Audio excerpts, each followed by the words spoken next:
Hello friends, હવે આપણે બિંદુ સમૂહ વિશે ચર્ચા કરીશું. સિમેટ્રીનો મોસ્ટ ઇમ્પોર્ટન્ટ પાર્ટ કે જે પરીક્ષામાં પૂછાય છે અને સમજવામાં સરળ છે. હવે બિંદુ સમૂહ શું છે? બિંદુ સમૂહ એ કોઈપણ અણુને આપવામાં આવેલી કોઈ સંજ્ઞા છે.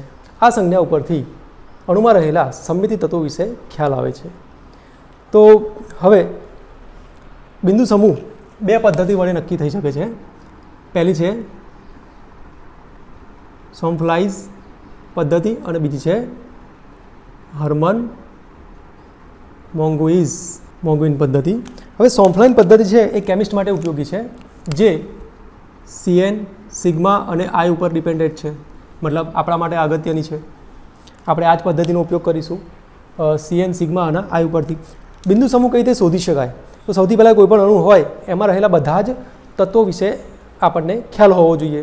જો એ તત્વો ખ્યાલ હશે તો આપણી જે મેથડ ભણીશું એ મેથડ વડે આપણે બિંદુ સમૂહ સરળતાથી શોધી શકીશું.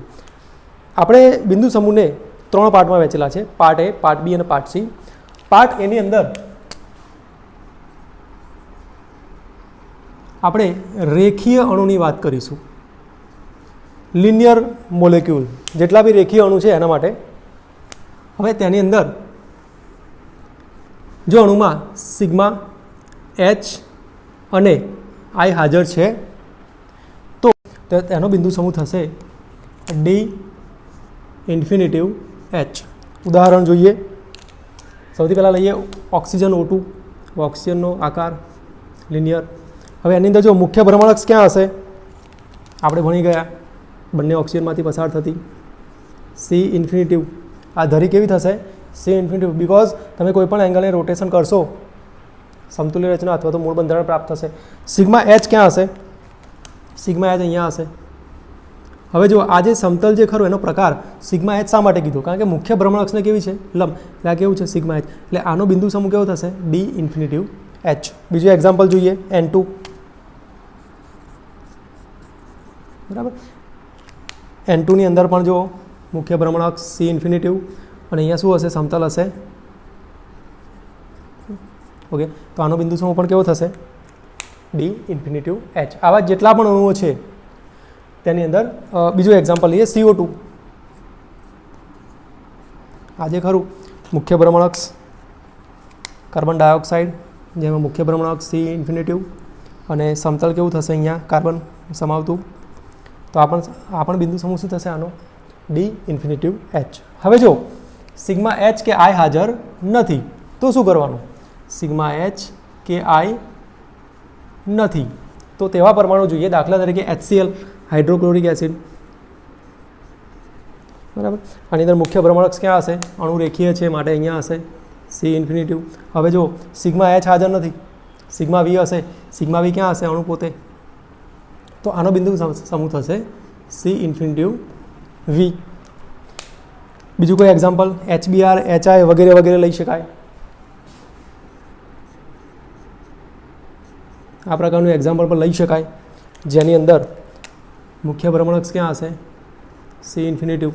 અને આવું કોઈ સમતલ પ્રાપ્ય છે? જો અહીંયા પણ જો, અહીંયા પણ જો, એવું કોઈ સમતલ છે જે મુખ્ય ભ્રમણકક્ષને લંબ હોય? અહીંયા તમે સમતલ લેશો તો ક્લોરીન છે, આ બાજુ H છે. અહીંયા શું હતું? જો બંને બાજુ ઓક્સિજન, બંને બાજુ નાઇટ્રોજન, બંને બાજુ ઓક્સિજન. અહીંયા સિગ્મા H નહીં આવે પણ સિગ્મા V આવશે. ઓકે, અહીંયા પણ જો સિગ્મા H ના લઈ શકાય, અહીંયા ક્લોરીન, અહીંયા હાઇડ્રોજન, પણ સિગ્મા V તો લઈ શકાય. ઓકે, તો આવા અણુઓનો બિંદુ સમૂહ શું થશે? C infinitive V. તો આપણે બે પ્રકારના બિંદુ સમૂહ ભણી ગયા. જે અણુ રેખીય હોય તેની અંદર બે પ્રકારના બિંદુ સમૂહ પોસિબલ છે: D ઇન્ફિનિટિવ H અને C ઇન્ફિનિટિવ V. બિંદુ સમૂહના સિમ્બોલમાં જો H છે માટે સિગ્મા H હશે.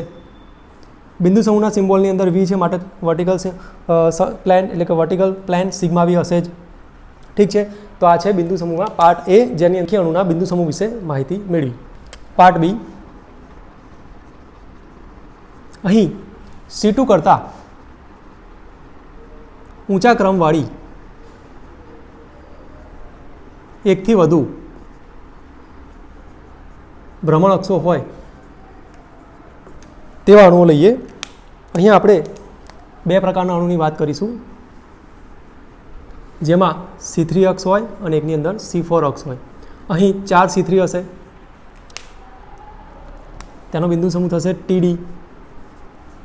અહીં 3 C4 હશે જેનો બિંદુ સમૂહ થશે OH, ઓક્ટાહેડ્રલ ટેટ્રાહેડ્રલ.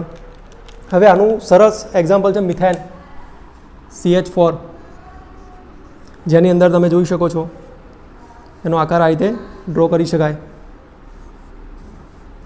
હવે અહીં કાર્બન અહીંયા મધ્યમાં આવશે, હાઇડ્રોજન હાઇડ્રોજન, આ તરફ હાઇડ્રોજન, આ તરફ હાઇડ્રોજન. આ અણુની અંદર C3 કેટલી હશે? 4. તમે જો C3નું સ્થાન ક્યાં હશે? દરેક હાઇડ્રોજનને પકડો અહીંયાથી, તો જો આ 3 થાય 109 ડિગ્રી પણ 28 થશે. ઓકે, અહીં આ હાઇડ્રોજન જો અહીંયા એક C3 અહીંયા હશે, એક C3 અહીંયા હશે, એક C3 અહીંયા હશે અને એક C3 અહીંયા હશે, મતલબ 4 C3 હશે. આવા બીજા કેટલાક અણુઓ છે, જેમ કે CH4 આવ્યું, પછી CCl4, પછી બરાબર એના પછી ઓકે આવા બીજા અણુઓ લઈએ જેનો ટેટ્રાહેડ્રલ આકાર હોય. CH4 CCl4 તો છે જ, NiCO4, IR4, CO12, MnO4 minus વગેરે. આ કેવા અણુઓ છે જેની અંદર C2 કરતાં ઊંચા ક્રમવાળી ધરી છે, જેમ કે 4 C3 હશે એની અંદર, તો આનો બિંદુ સમૂહ થશે TD. OH, હવે OH એટલે ઓક્ટાહેડ્રલ શેપ, એની અંદર સરસ એક્ઝામ્પલ લઈ શકાય SF6. તેનો આકાર કેવો હશે? વચ્ચે સલ્ફર હશે, ફ્લોરિન ફ્લોરિન. હવે આ અણુની અંદર એનો આકાર આ પ્રમાણે હશે. આ એક પેન હશે આ તરફ, એક ફ્લોરિન નીચે, એક ફ્લોરિન ઉપર. અને વધારે મોડિફાઈડ કરવું હોય તો આ પ્રમાણે તમે ડ્રો કરી શકો. ઠીક છે, ઉપર એક સ્ક્વેર પિરામિડલ, નીચે પણ એક સ્ક્વેર પિરામિડલ જેવું થશે, તો આનો આકાર થશે ઓક્ટાહેડ્રલ. હવે આ અણુની અંદર C4 કેટલી છે? 3. ક્યાં હશે? જો આ એક ઉપરનો ફ્લોરિન, સલ્ફર નીચેનો ફ્લોરિન, એમાંથી પસાર થતી એક અક્ષ લઈ લો, તો જો 4 ખૂણા થયા, મતલબ 90નો ખૂણો અહીંયા થશે, તો એ થશે C4. બીજી ક્યાં થશે? તમે જો આને કન્સિડર કરો તો આ જે ખરા 1 2 3 4 એક સમતલ બનાવશે, અહીંયા એક અક્ષ લઈ શકાય. બીજું ક્યાં લખી શકાય? અહીંયા. હવે આ બંને કન્સિડર કરો અહીંયા આગળ, તો જો આ એક પ્લેન બની જશે આ પ્રમાણે. તો 1 2 અને 3 C4 આની અંદર છે. હવે આનો બિંદુ સમૂહ થશે ઓક્ટાહેડ્રલ. જ્યારે પણ ઓક્ટાહેડ્રલ આકાર જોવા મળે, બિંદુ સમૂહ કયો થશે? OH. યાદ રાખજો. બીજા ઘણા અણુઓ છે, CO, NH3, 6+3, અને આના જેવા જેટલા બી છે એ બધાની અંદર શું હશે? OH બિંદુ સમૂહ હશે. પાર્ટ બી, C2 કરતાં ઊંચા ક્રમવાળી એકથી વધુ અક્ષો. એની અંદર આપણે 2 વસ્તુ લઈશું, TD અને OH.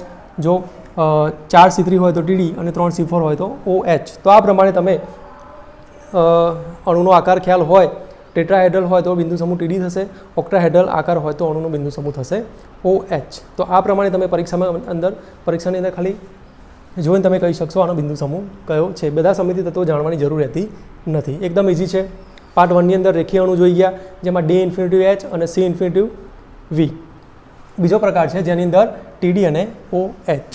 બીજા અણુઓ આવા જ લઈ અને જાતે પ્રયત્ન કરો.